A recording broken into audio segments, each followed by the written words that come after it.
Saudara, Kementerian Pertahanan merespons kekhawatiran dari pernyataan Tiongkok yang mengingatkan agar kerjasama pertahanan yang dibangun Indonesia tidak merugikan negara lain dan berorientasi pada perdamaian.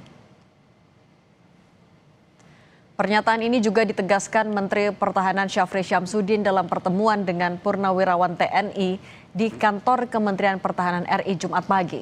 Menhan menjelaskan soal kerjasama pertahanan RI dan Amerika Serikat yang disepakati di Pentagon. Karo Infohan Kemenhan, Brigjen TNI Riko Ricardo Sirait menyebut pemerintah Indonesia menjalankan kerjasama pertahanan dengan negara manapun berlandaskan politik luar negeri bebas aktif. Pemerintah Indonesia juga menjamin kedaulatan tiap negara. Dalam kesempatan ini juga ditegaskan bahwa kebijakan pertahanan Indonesia tetap berlandaskan pada prinsip konstitusi dan kepentingan nasional dengan strategi defensif aktif yang berorientasi pada menjaga kedaulatan negara tanpa mengganggu stabilitas yang ada di kawasan. Pemerintah Tiongkok memperingatkan perjanjian kerjasama pertahanan antara Indonesia dan Amerika Serikat tidak boleh mengganggu keseimbangan kekuatan di kawasan. Juru bicara Kementerian Luar Negeri Tiongkok, Goh Jakun, secara tegas menyatakan bahwa bentuk kerjasama pertahanan tidak boleh menyasar atau merugikan pihak ketiga termasuk negaranya. Ia menekankan bahwa stabilitas regional harus menjadi prioritas utama di tengah meningkatnya dinamika geopolitik.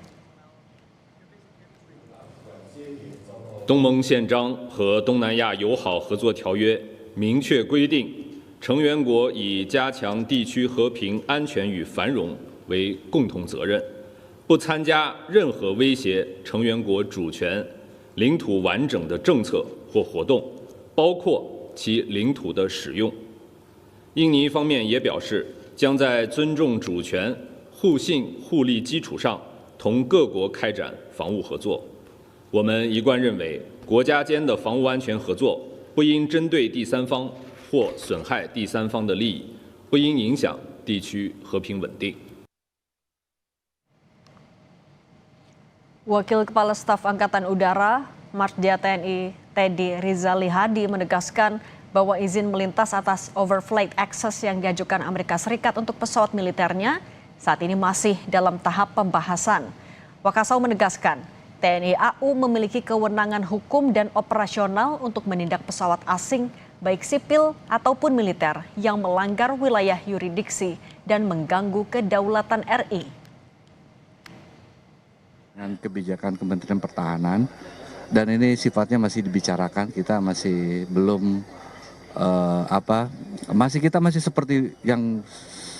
seperti sekarang ini, Pak Panglima Komandan Nasional tiap hari 24 jam kita menjaga wilayah udara, tidak pernah lengah. Kita menjaga beberapa pesawat yang tanpa izin, kita kalau memang bandel kita tetap lakukan scramble masih Mbak. Jadi kita juga sudah ada undang-undang PRU, pengelolaan ruang udara, jadi TNI Angkatan Udara sudah bisa menyidik nanti manakala ada Poseidon.